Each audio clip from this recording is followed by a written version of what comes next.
أعوذ بالله من الشيطان الرجيم. بسم الله الرحمن الرحيم. والذين كفروا وكذبوا بآياتنا أولئك أصحاب النار هم فيها خالدون. دا د سورة بقری یو کم سلویختم نمبر آیات تے مخی د خلافت مسله د حضرت آدم علیہ السلام او د ابلیس واقعا بیان کړل شوله. دی آیات مبارکه کی تخفیف اخروی بیانیږي. مخی آیات مبارکه کی بشارت بیان کړل شوی وو په دی الفاظ مبارکه سره فلا خوف علیهم ولا هم يحزنون. نو دی آیات مبارکه کی تخفیف اخروی بیانیږي. هغې ته بشارت اخروی ویل او دې ته تخفیف اخروی وایي. هغه د زیر خبره وه فلا خوف علیهم ولا هم يحزنون. دا د یری خبره ده چې هغه اولئک اصحاب النار هم فیها خالدون ده. نو آیات مبارکه کی تخفیف اخروی په دې الفاظ مبارکه سره اولئک اصحاب النار هم فیها خالدون. نو لفظی ترجمه بدارنګ شي والذین کفروا اغه خلق چاغوی کفر کړی دی وکذبوا دروغجن ګڼلی دی بیا آیاتنا آیاتنا زمونږه اولئک دا کسان اصحاب النار جهنمیان دی هم فیها خالدون دوی به همیشه دپاره په دغه جهنم کې وي. تشریح د مفرداتو د آیات مبارکه دارنګې ده والذین کفروا کسان چاوی کفر کړی دی وکذبوا دروغجن ګڼلی دی بی آیاتنا زمونږ آیاتونه. سوال دا راځي چې آیات مبارکه کې یو لفظ د کفرو دی دویم لفظ د کذبو دی. نو کله چې لفظ د کفرو بیان شولو دا خبره ثابت شوله چې دوی د الله دین نه مني انکار تی نه کوي دروغجنې ګڼي. وکذبو الفاظ مبارکه و طبیعت څه ضرورت و؟ جواب د دغه اعتراض او د دغه سوال نه دا دی یو د زړه خبره ده دویمه د ژبې خبره ده. نو والذین کفروا دیتا انکار قلبی یعنی د زړه انکار ویلی شي. وکذبوا بی آیاتنا دیتا انکار لسانی یعنی د ژبې انکار ویلی شي. حاصل دا دی دا داسې خلق دی چې نه په زړه باندې مني زړه باندې نه منلو ته کفرو کفر ویلی شي او نه په ژبه باندې تصدیق کوي په ژبه باندې انکار کولو ته کذب وایي. نو ځکه وکذبوا الفاظ مبارکه بیان شوله. والذین کسان کفروا چې هغوی کفر کړی دی وکذبوا دروغجنې ګڼلی دي بی آیاتنا زمونږ آیاتونه.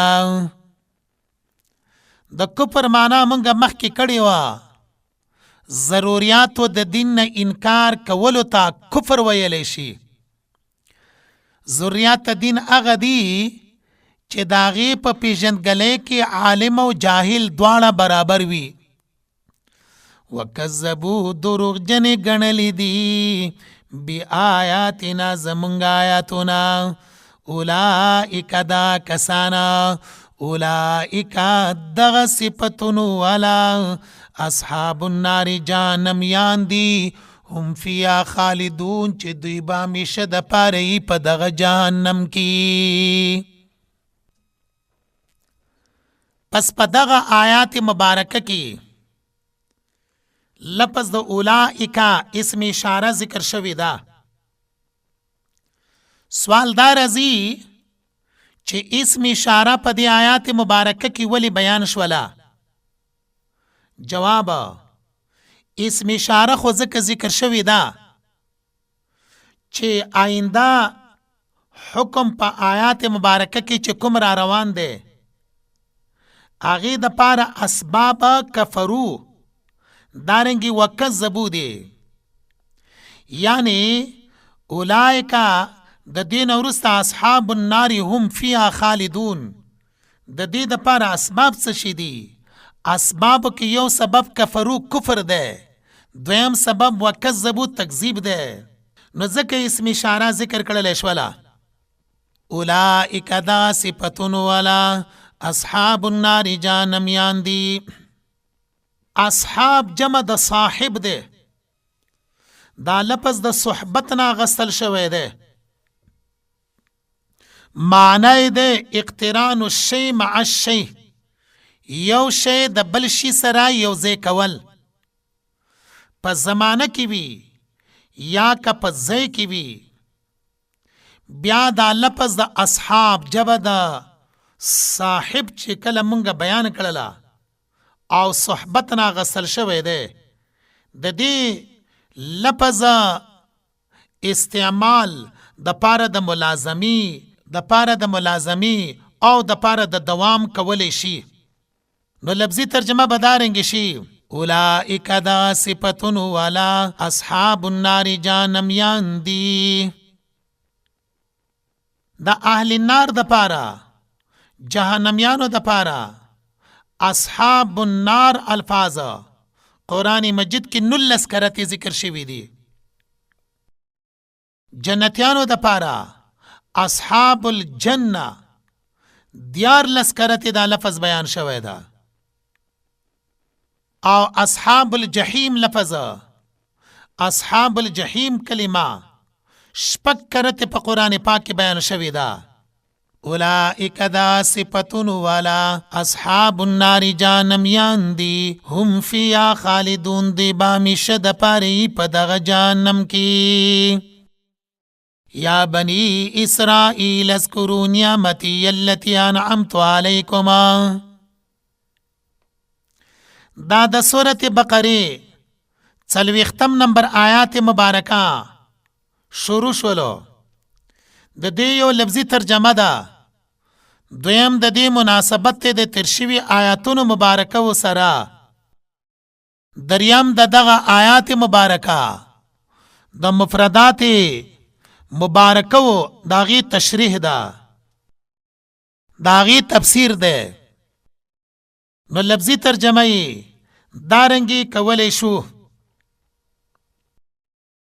یا بنی اسرائیل اے اہل کتابو، یا بنی اسرائیل اے اولاد د یعقوب علیہ السلام، اذکروا تاسو یاد کے نعمتی اللتی مهربانی زما اغا انعمت علیکم چی ما کړی دی په تاسو باندې، و اوفو تاسو پورا کې بیعهدی لوزونه زما، اوفی زب پورا کما بیعهدکم لوزونه استاسو، و ایایا خاص زمانا فرهبون و یریگئی.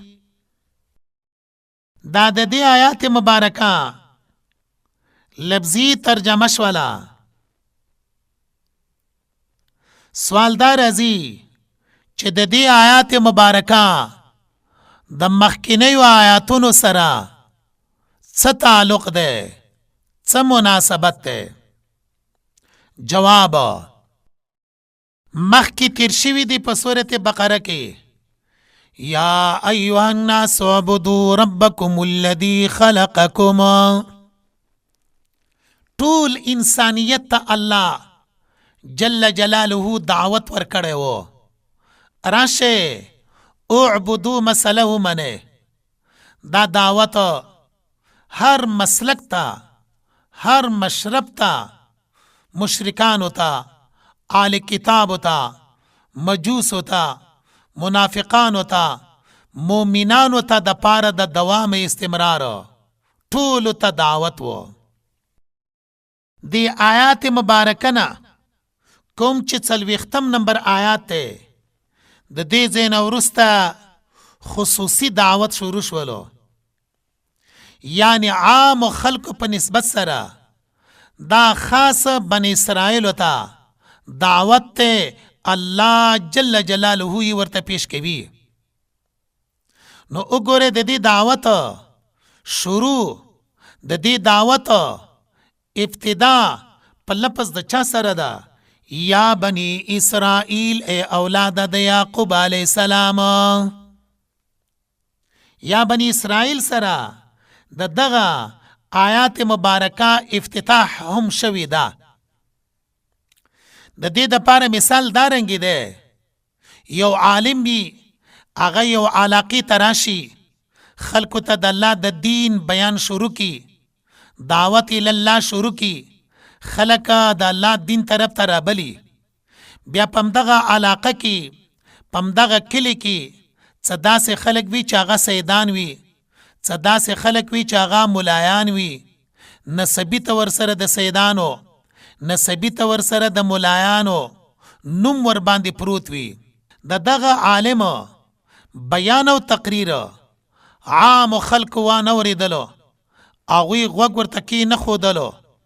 دی بیا د خاص خلکو ته راغللو چې و خلکو، تاسو باندې نوم د سیدانو پروت دی، د نبی کریم صلی الله علیه وسلم نسب ته مو نسبت کولی شي، تاسو خو را سره مسله ومنئ، تاسو خو را سره د رسول الله صلی الله علیه وسلم په سنت باندې روان شئ. او ای هغه خلکو چې تاسو ته دا نور عام خلک ملایان وایي، تاسو خو د نبی کریم صلی الله علیه وسلم هغه ارشادات، هغه تعلیمات چې رسول الله صلی الله علیه وسلم بیان کړي دي، تاسو د علم سره نسبت ته، تاسو ته خلک د مولا په نامه باندې مو یادوي. راشه تاسو خدا را سره ومنئ. دې ته ویل کېږي یو خصوصي دعوت. نبی کریم صلی الله علیه وسلم هم خصوصي دعوت دپاره طایب ته تللی و. هغه دا چې مکه مکرمه کې نبی کریم صلی الله علیه وسلم عام دعوت وکړلو، مشرکانو و نه منلو. حضرت زید بن حارثه رضی الله تعالی عنه دای د ځان سره ملګری کړلو، آزاد کرده غلام و. لاړلو طایب ته. هلته په طایب کې یوه میاشتې پورې دعوت الله وکړلو. دا د رسول الله صلی الله علیه وسلم خصوصي دعوت و، دا د رسول الله صلی الله علیه وسلم خصوصي وینا و. دارنګه پیغمبر خدا صلی الله علیه وسلم ته الله جل جلاله قرآن مجید کې آیات مبارکه نازل کړلو، وانذر عشیرتک الاقربین. اے نبی دا خپل خپلوان چې کوم نږدې دي دا ویروه. خپل خپلوانو ته ولې وعظ وکي؟ خپل خپلوانو ته ولې نصیحت وکي؟ جواب دا دی چې نور خلک ورته ګوته ونه نیسي. کچرې ته په حق وای، کچرې تا د الله پاک د طرف نه د نبوت حامل وای ته، نو تا باندې په خپل خپلوانو ایمان راوړی و. دی وجه نبی کریم صلی الله علیه وسلم د صفا غونډکې په خوا کې ټول راجمع کړله او ټولو ته خصوصي خصوصي خطاب وکړلو.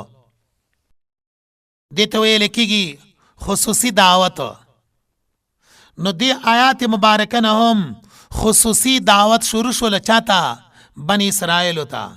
په کوم الفاظو سره؟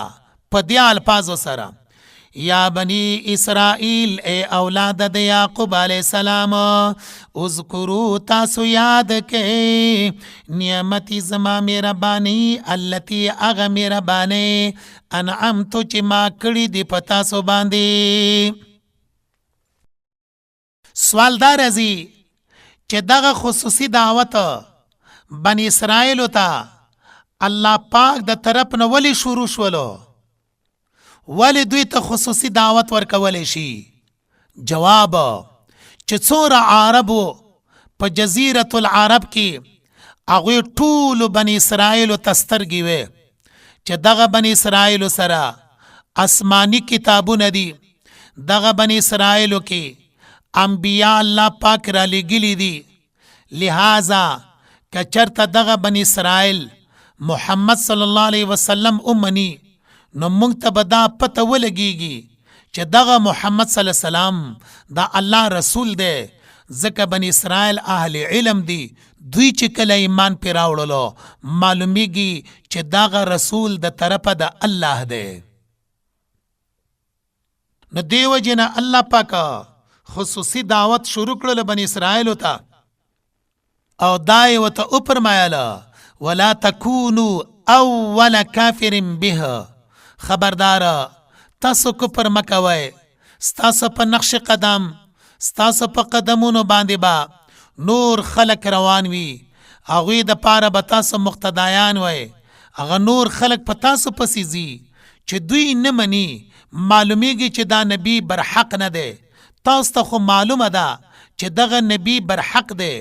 راشه دغه نبی ومنه چې آینده نور ټول خلق د دغه نبی پر رسالت باندې قائل شي او د دغه نبی رسالت ومني. آیات مبارکه څلوېښتمه د دې آیات مبارکه یو ځل بیا مضمون وایو. آیات مبارکه کې دعوت له توحید ورکوي بنی اسرائیل ته. راشد الله پاک وحدانیت ومنه، اعبدوا ربکم مخکنه مسله ومنه. د دغه دعوت لپاره درې طریقې دي او دا درې واړه طریقې په دغه آیات مبارکه کې ذکر دي. اوله طریقه د دعوت اذکروا نعمتی التي انعمت علیکم، یاد کې مهرباني زما هغه چې ما کړی دی په تاسو باندې. دویمه طریقه د دعوت دا ده واوفوا بعهدی، پوره کې لوزونه زما، اوفی بعهدکم زب پوره کما لوزونه ستاسو. دریمه طریقه دا ده و ایایا فرهبون، خازمان ویریږئ. نو آیات مبارکه کې دعوت ورکوي خصوصي بنی اسرائیل ته په دریو طریقو باندې. اوله طریقه اذکروا نعمتی، دویمه طریقه اوفوا بعهدی، دریمه طریقه و ایایا فرهبون. کله چې داسې مضامین د آیاتونو مبارکه یاد شي نو موږ به په قرآن مجید باندې په ډیره آسانه طریقې سره پوه شو او موږ ته به د قرآن پاک چې کوم تعلیمات دي هغه به موږ ته یاد کړلی شي. نو لنډو باندې بیا یو ځلې وایو چې آیات مبارکه کې دعوت ته د الله یووالي منلو ته په دریو طریقو باندې او هغه درې واړه طریقې موږ بیان کړلی. یا بنی اسرائیل، ای اولاد د یعقوب علیه السلام، که چرته څوک سوال وکي چې ټول قرآن مجید کې یا بنی اسرائیل سره څو کرتی آواز شوی ده، ندا شوی ده. دارنګې که چرته څوک ووایي چې بغیر د لفظ د یا بنی نه صرف بنی الفاظو سره څو کرتی قرآن پاک کې بنی اسرائیل بیان ده او څو کرتی لفظ د اسرائیل ذکر شوی ده، نو درې خبرې کوو. اول، یا بنی اسرائیل سره ټول قرآن پاک کې څلور کرتی ندا شوی ده. دا اولنې ځل ده یا بنی اسرائیل. دلته ندا په لفظ د یا بنی اسرائیل سره دا اوله پیره ده. بیا بقره 40 چې مونږ دلته بیان کړلو. بقره 40 کوم به چې راشي، بقره 122 او سورت طه 8. دا درې خو په سورت بقره کې دی او 4 نمبر دا په سورت طه کې دی. یا بنی اسرائیل سره خطاب. کله چې بغیر د ندا نوي یعنی لفظ د بنی اسرائیل وی، نو لفظ د بنی اسرائیل په قرآن مجید کې 29 کرتی ذکر ده. کله چې لفظ د بنی ترینا ختم کړل شي صرف او صرف لفظ د اسرائیل وی، نو هغه بیا 2 کرتی بیان شوی ده. یا بنی اسرائیل، ای اولاد د یعقوب علیه السلام. اطلاق د بنی دا عام ده، ټول اولادونه نارینه که زنانه نږدې وي که لرې وي ټولو باندې اطلاق د بني کولی شي. یا بني ای اولادا اسرائیل د یعقوب علیه السلام که چا پوښتنه وکړله چې لفظ د اسرائیل څه معنا ده، که چا پوښتنه وکړله لفظ د اسرائیل څه معنا ده، جواب لفظ د اسرائیل یو معنا د عبدالله د الله بنده، او دا لفظ اسرائیل چې مونږه عبدالله سره معنا کوو دا ځکه چې په عبرانی ژبه کې اسر ویل کېږي عبد ته، ایل ویل شي الله، نو اسرائیل معنا د عبدالله. دویمه بعض ویل دي چې نه ایل خپل معنا د عبد اسر معنا د الله، نو عبدالله بیا معنا شولا. بعض ویل دي چې اسرائیل په معنا د صفت الله سره ده.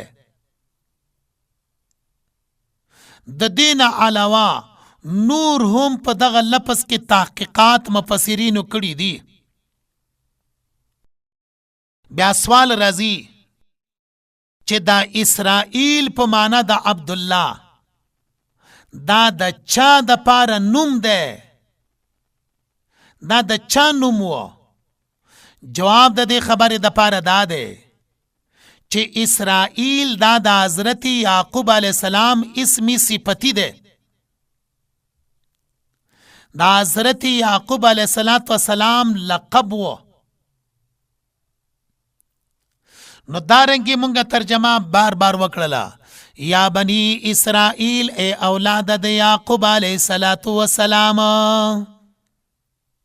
سوال کله چې اسرائیل لقب د حضرت یعقوب علیه السلام ده نو الله پاک دارنګي ولی ونه فرمایل یا بنی یعقوب ای د یعقوب علیه السلام زامنو، نو یا بنی اسرائیل فرمائی یا بنی یعقوب ولی نه فرمائی؟ جواب د دې خبرې د پاره دا ده چې په دې مقام کې خو ندا شوی دا یا حرف ندا ده بنی اسرائیل.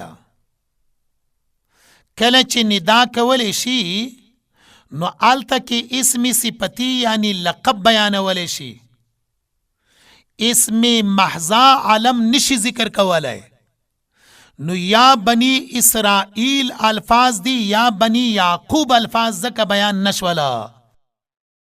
دویما لفظ د یا بنی اسرائیل کې چې اسرائیل په معنا د عبدالله سره شي، بنی اسرائیل ته یو دعوت ته، بنی اسرائیل ته یو ترغیب ده.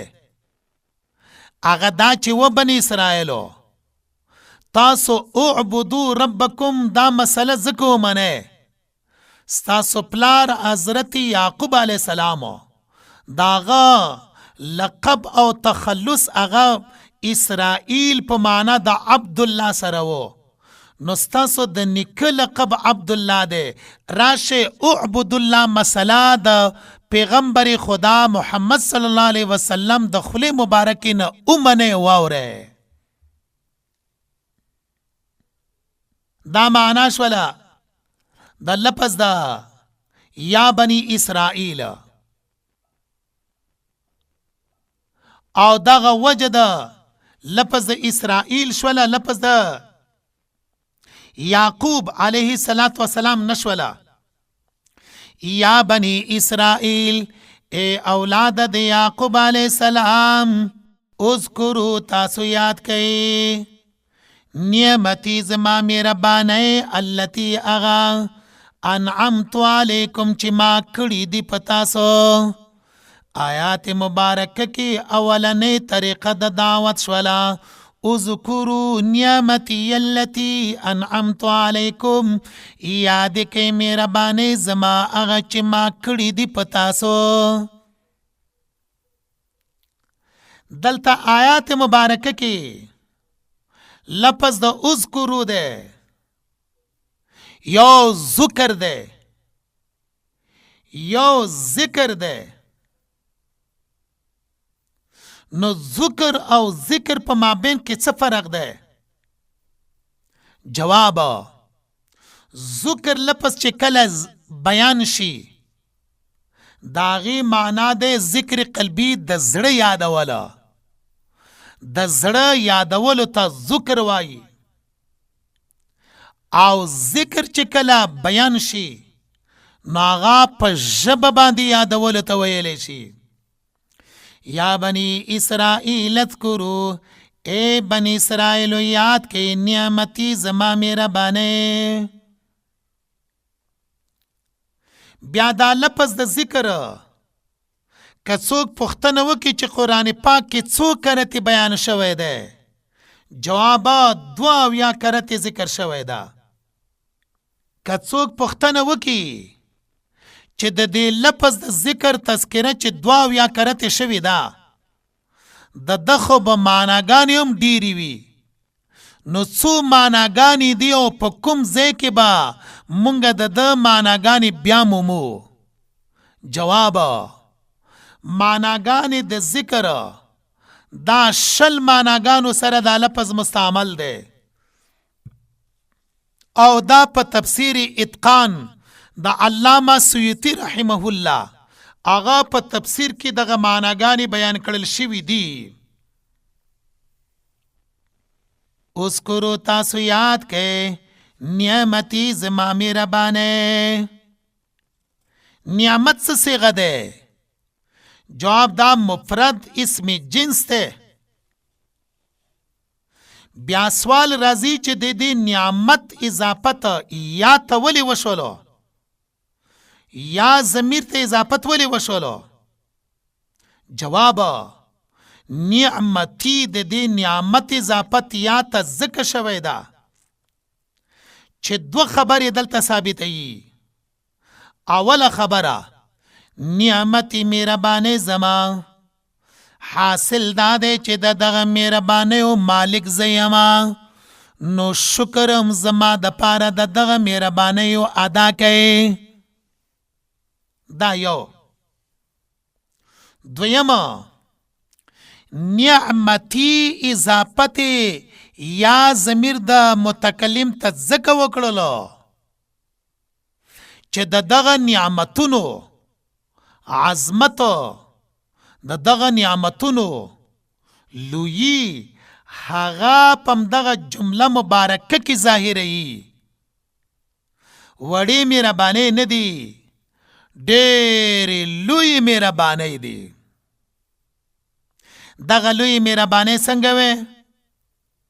اول د فرعون 400 کاله منظم حکومت چې په فوج باندې دارنګي په اصلحې باندې دارنګي په دولت باندې هیڅ کمی نه و. الله پاک د داسې ظالم په وجنه تاسو ته نجات درکړلو. دویمه کله چې موسی علیہ السلام په قیادت کې تاسو د مصر نه اوتلې، د خپل علاقې نه اوتلې، د فرعون په لکونو فوج تاسو پسې شاته روان وو، مخې ته دریاب راغللو، شاته د فرعون فوج دی، دواړو کې ستاسو د زندګۍ خطر وه. وَإِذْ فَرَقْنَا بِكُمُ الْبَحْرَ، الله پاک فرمایي ما تاسو ته په دریاب کې لار در کړله. 12 قبایل وای، یو قبیله په بلې قبیلې پسې نه تلله. 12 لارې مې تاسو ته په دریاب کې در کړلې، او ستاسو دشمن دا دریاب ته راکوش ولو. تاسو د دریاب په غاړه ورته تاسو د دریاب په غاړه باندې ورته ولاړ وای چې په دریاب کې مو دشمن غرقیدلو ډوبیدلو و انتم تنظرون، د دې نه بل غټ نعمت شته نشته. دریم کله چې تاسو پوری وتلی وچوبې ته وچې ځمکې ته نه ونه وه نه بوټی نه آبادۍ وې نه د سوري لاندې ځای وظللنا علیکم الغمامه تکه سپینه وریځ مې په تاسو باندې د پاسه طرف نه ودروله سوره کړې مې و من او سلوا مې درله درکول. د دې نه بل غټ نعمت شته؟ جواب دا دی چې نشته. نو ځکه الله پاک فرمایي نعمتي التي مهربانۍ زما هغه انعمت علیکم چې ما کړي دي په تاسو باندې. دا خو یو څو مهربانۍ ما بیان کړلې، د دې نه علاوه نورې بېشمېره مهربانۍ دي چې الله پاک د بني اسرائیلو سره کړي دي. ځکه خو د دغه مهربانیو د عظمت دپاره نعمتي التي انعمت علیکم لفظ د نعمتي ځکه بیانېږي. نعمتي مهربانۍ زما التي هغه مهربانۍ انعمت علیکم چې ما کړي دي په تاسو باندې. حاصل دا دی چې مهربانۍ زما دي کړي هم ما دي، نو شکر ادا کې ما لره. شکر د دې ادا کې صرف او صرف زما دپاره. بیا دلته علماء کرام فرمایي یو د نبی علیہ السلام امت ته، دویم د حضرت موسی علیہ السلام امت ته. منګه خو بار بار اورو، بار بار مدا لیدلی دی اوریدلی دی کتلی مو دی په کتابونو کې چې د امت محمدی درجه ډیره بلنده ده. وکذالک جعلناکم امة وسطا، دغه امت بهتره ده. کنتم خیر امتنا، دا غوره امت ته. د مشکات شریف آخرنی حدیث کې دی چې تاسو آخرنی امت یې.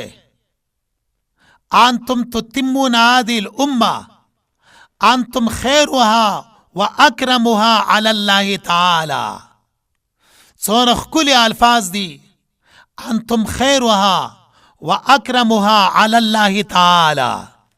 د الله په نسبت باندې تاسو ډیر بهتر یې. نو خبره دا ده چې یو امت محمدی دی، یو امت موسوی دی. موسی علیہ السلام تذکره خو ډیر په کراتو مراتو قرآن پاک بیان ده. دا موسی علیہ السلام د دعوت خبر قرآن مجید کې خو بار بار ذکر دی.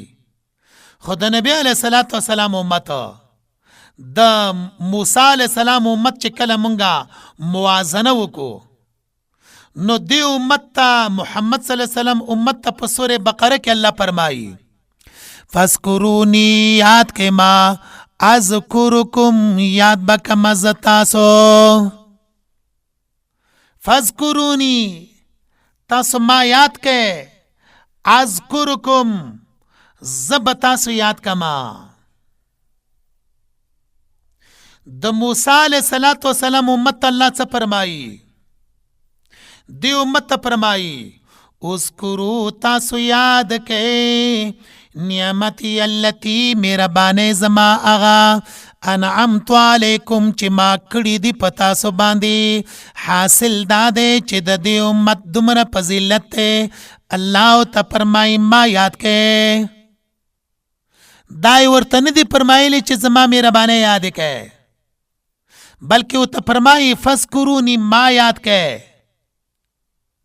د موسی علیہ السلام امت ته فرمایي زما مهربانۍ یاد کې.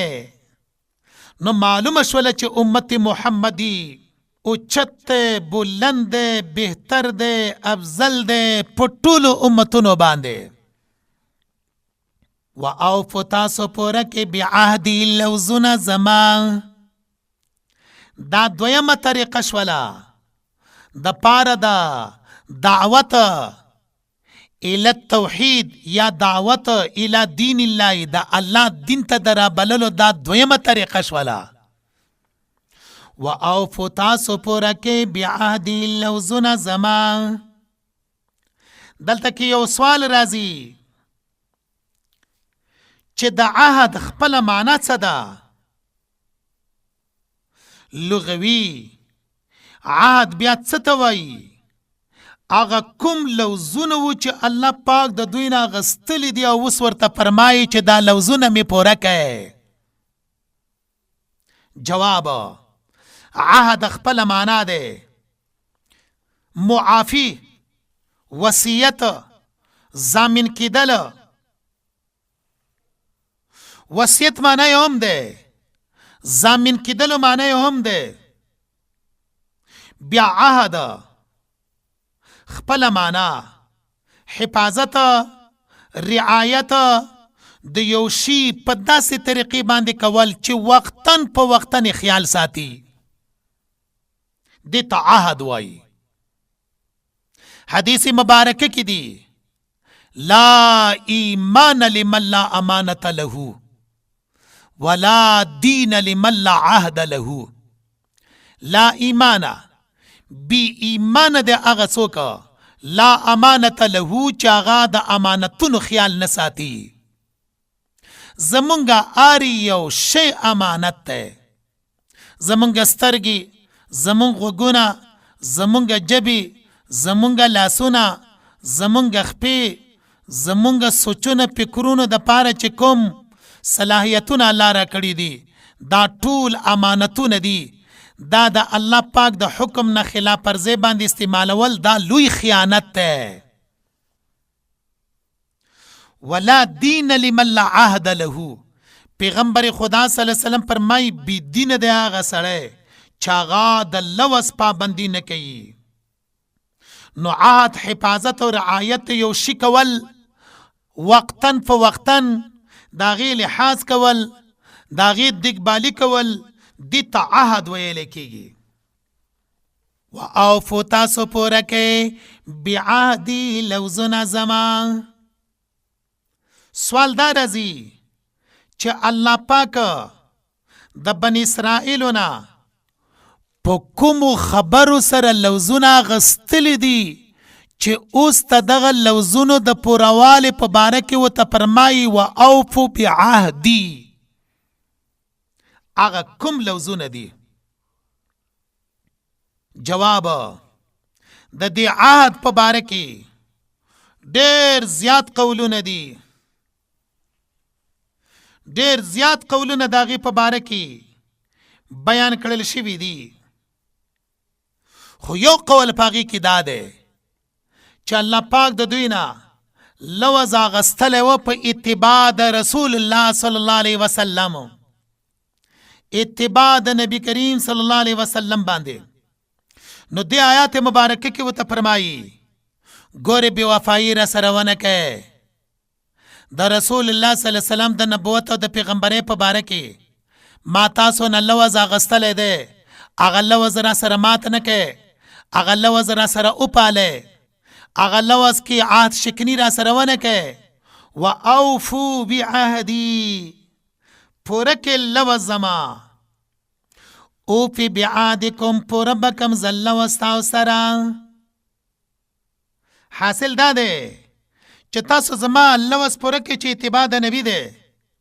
اوفی بعهدکم، زه به ستاسو لوز پوره کړم چې هغه ثواب دی، اجر دی، جنت دی، دا به درله درکړم. د دې ځای نه یو ډېره عجیبه نقطه معلومه شوله.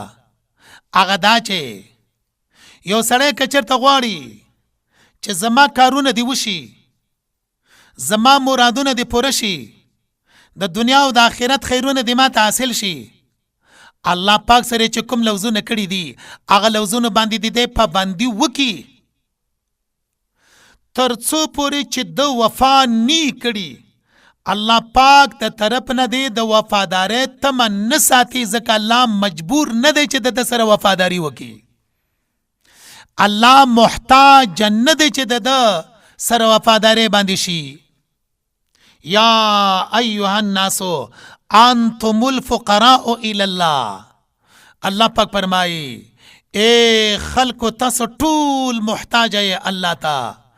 بادشاہان محتاج دی الله، رعیت محتاج دی الله، بیماران محتاج دی الله، دارنګ صحتمند او روغ تند مند محتاج دی الله. حاصل داده د احتیاجې په زنجیرونو کې د سرنا ترخپو پورې ټول انسانیت تړل شوی ده. ټول محتاج دی، ټول بی وس دی، ټول بی دست دی. صرف الله الغنی پورا پورا بے پروا ده، پورا پورا بے حاجت ده، پورا پورا الله پاک دا حاجتونو نا، الله پاک د بے وسینا پاک ده. لنډه دا ده چې اول به ته د وفا اظهار کوې، اول به ته وفا پیش کوې، بیا د هغې نه وروسته الله پاک څه فرمایي؟ اوفي زب پوره کما بعهدکم لوزونه ستاسو سره. بیا علما فرمایي چې د دغه عهودو نه نور څه مراد دي؟ جواب سورة بقره، سورة آل عمران، سورة مائده و اعراف، دانګي نور سورتونو کې بنی اسرائیلو نه الله پاک ډیر لوزونه اغستلی دي. کله ورته فرمایي زما په کتاب باندې عمل وکړئ، یو شرک مه کوئ د الله سره، دوه حقوق د والدینو د مور و پلار حقوق ادا کې، درې خپلوانو حقوق ادا کې، څلور مسکینان، فقرا، محتاجه، د مانځه پابندي. دا ټول خبرې دا عهود دي. او کله چې مونږ نظر واچوو دا ټول خبرې په عبادت کې پرتی دي، نو ځکه سورې بقره کې وو اعبدوا ربکم، بندگی خاص کې ربکم در رب خپلا. او په دې آیات مبارکه کې فرمایي و اوفوا بعهدی اوفی بعهدکما. دا لوزونه می پوره کې، زبام تاسو سره لوز پوره کما. و ایایا خاص مانا فرحبون، تاسو ویریږئ. آیات مبارکه و ایایا فرحبون باندې ختم کړلو. دا دریمه طریقه وا د بلنې د الله پاک دین طرف ته. د الله دین ته د بلنې درې طریقې وې: اذکروا نعمتي، دویم اوفوا بعهدي، دریم و ایایا فرحبون. سوال دا راځي چې آیات مبارکه کې لفظ د فرحبون ده. آیات مبارکه ختم شوله په لفظ د فرحبون باندې، نو لفظ د فرحبون باندې ولې ختم کیدلو؟ لفظ د فتقون باندې ولې ختم نشولو؟ لفظ د خشیت او خوف باندې ولې ختم نشولو؟ جواب یو څو الفاظ دي، آغا الفاظو کې فرق ده، خو مونږ به د دې سوال جواب اوله کې وکړو. سوال دارنګي وو چې آیات مبارکه کې فرحبون، فرحبون باندې ولې ختم کیږي؟ جواب د دې خبرې د پاره په لنډو باندې دا ده: يهوديانو با خپل تقوادار سړی تا، خپل عابد او تارک دنیا والا سړی تا، زاهد الله نه یریدل والا سړی تا راهب ویلې. نو د آیات مبارکه کې فرمایي و ایایا فرحبون، خاص زمانه ویریږئ.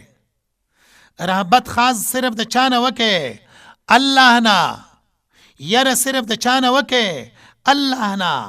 نو ځکه آیات مبارکه ختم کړلو و ایایا فرحبون الفاظ مبارکه و باندې.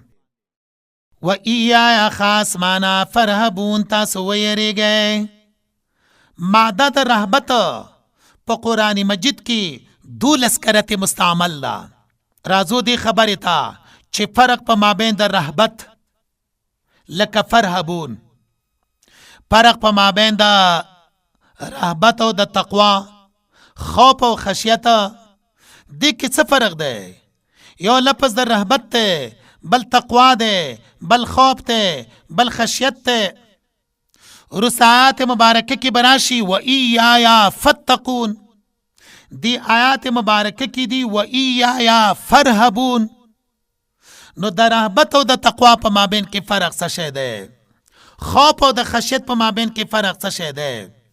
جواب یو خو لفظ د خوف ته، خوف لفظ عام دی. دویم لفظ د رهبت ته. رهبت ویل کېږي خوف مع تحرز، یره سره د ځان ساتنې. رهبت خپل معنا ده خوف مع تحرز، یره سره د ځان ساتنې. دین وروسته بل لفظ د تقوا ده. تقوا ویل کېږي خوف مع الحزم، یره سره د ذکاوت او د هوښیارتیا نه. دین وروسته بل لفظ د خشیت ده. خشیت دا صفت قلبی د زړه صفت ده. خشیت څه ته ویل کېږي؟ صفت قلبی مع العظمت د مخشی عنه، چې د چا نه یریږي د هغه عظمت او لویي هم په زړه کې پرته وي. آیات مبارکه کې دي و ایایا خاص زمانہ فرهبون، تاسو ویریږئ. و آمنوا بما انزلت مصدقا لما معكم ولا تكونوا اول كافر به ولا تشتروا بآياتي ثمنا قليلا وإياي فاتقون. دا د سورة بقره 140 نمبر آیات مبارکه ده. د دې آیات مبارکه لفظی ترجمه او معنا دې سره سره د آیات مبارکه مضمون، د مضمون وروسته د آیات مبارکه د مفرداتو د تشریح سره سره مسائل فقهیه د فقه مسائل دا ټول بیانول شي په دغه آیات مبارکه کې. راځو د آیات مبارکه لفظي ترجمه ته. و آمینو تاسو ایمان راوړئ بما په هغه کتاب باندې انزلتو چې ما را لېږلی دی مصدقا موافقت کوونکی دی لما د هغه کتابونو معکم چې ستاسو سره دي ولا تکونو مکیږئ اول کافرینا اول کفر کوونکي به په دې قرآن مجید باندې ولا تشترو ما خلی بآیاتي زما د آیاتونو په پټولو بدلولو ثمنا قلیلا عوض لگا و ایایا فتقون خاص زمانه ویریږئ. دا دغه آیات مبارکه لفظی ترجمه شوله. راځو د آیات مبارکه مضمون ته. آیات مبارکه کې دو اوامر دي، دو نواهی دي. اوامر په آیات مبارکه کې اول و آمنوا بما انزلت مصدقا لما معكما، دویم و ایایا فتقون. نو آیات مبارکه په اوله کې یو امر ده، په آخره کې بل امر ده. اوله کې آمنو سره امر ده ایمان راوړئ، آخره کې فتقون تقوا سره امر ده ویریږئ. دارنګه په آیات مبارکه کې دو منهیات بیانېږي، دو نواهی د منی خبرې دي. دې ته ویل کېږي نواقض د ایمان. لکه څوک اودس وکړي بیا د اوداسه دپاره ماتونکي شیان دي، نواقض د وضو ورته ویلی شي. لکه خوب شولو یا د بدن نه نجاست وتل شول وغیره، هغې ته نواقض الوضو ویلی شي. دلته کې چې کله آمنو ایمان راغللو نو د ایمان نواقض چې ایمان ختموي، ایمان د منځ نه وړي د هغه شیانو نه ممانعت کوي. اول ایمان وړونکی شی العیاذ بالله کوم یو شی ده؟ ولا تکونو اول کافر به. کفر دا ایمان ختموي، ناقض الایمان ده، ایمان زائل کوي. دویم د ایمان په نواقضو کې ولا تشترو بآیاتی ثمنا قلیلا، ما خلی په آیاتونو زما باندې ثمنا قلیلا عوض لگا. حاصل دا ده آیات مبارکه کې دوا امرونه دي. کله چې آیات شروع کیږي اولنې امر، آیات ختمیږي دویم امر. دارنګه آیات مبارکه کې د ایمان دو نواقض دي، یو کفر ده، دویم ولا تشترو بی آیاتی ثمنا قلیلا. سوال دا خود آیات مبارکه لفظی ترجمه شولا، دارنګه مضمون د آیات مبارکه شولو. اوس د دې آیات مبارکه د مخکې آیات مبارکه سره څه تعلق ده؟ مخکې آیات مبارکه سره څه مناسبت ده؟ جواب قرآن پاک د آیاتونو نه قربانه دا داسې دی لکه ښایسته ملغلرې، یو لفظ د بل لفظ سره، یو آیات د بل آیات سره، یو صورت د بل صورت سره په ډیر حسین انداز باندې پیل شوي دي. نو مخکې آیات مبارکه کې اذکروا نعمتی التي انعمت علیکم، دعوت و د الله یووالي ته، بلنه و چې راشي الله یو منه. دی آیات مبارکه کې بلنه ورکوي ایمان ته، راشي ایمان راوړی. دویم رسول الله صلی الله علیه وسلم دا اومنه. نو مخکې بلنه و د الله پاک یووالي ته، دلته کې بلنه د ایمان ته، بلنه د منلو د رسول الله ته. او د هغې چې کوم موانع دي هغه ورته بیانوي چې دې نه ځان وساته. اول د چا نه ځان وساته؟ ولا تکونو اول کافر به. دویم د چا نه ځان وساته؟ ولا تشترو بآیاتی ثمنا قلیلا. او څه وظیفه کې آمینو ایمانا. دویم و ایایا فتقون، خاص زمانه ویریږئ. و آمینو ایمان راوړئ بما پا کتاب باندې انزلتو چې رالیږلی دی ما، مصدقا موافقت کوونکی دی لما هغه کتابونو لره معکم چې تاسو سره دي. ولا تکونو مکیږئ اول کافرینا، اول کفر کوونکی بی پدا کتاب سره. ولا تشترو او تاسو ما خلی بی آیاتی زما پا آیاتونو بدلولو یا پټولو ثمنا قلیلا عوض لگا. و ای آیا خاص زمانا فتقون و یریږئ. آیات مبارکات تفسیر ترازو. آیات مبارکه کی دی و آمینو ایمان راوړئ. ایمان لغوی معنی، ایمان اصطلاحی معنی دا مخکې د سورت بقره یؤمنون بالغیب الفاظ مبارکه وکي بیان شوي وو. و آمینو ایمان راوړئ بما پاغه کتاب باندې انزلتو چې ما رالیږلی دی. آیات مبارکه کې بما انزلتو نه مراده قرآن مجید ده. حاصل دا ده و بنی اسرائیلو، قرآن مجید ده رسول الله کتاب نه ده، قرآن مجید ده الله کتاب ده. بما انزلتو ما را لگله ده، لہذا رسر وی منه بما انزلتو.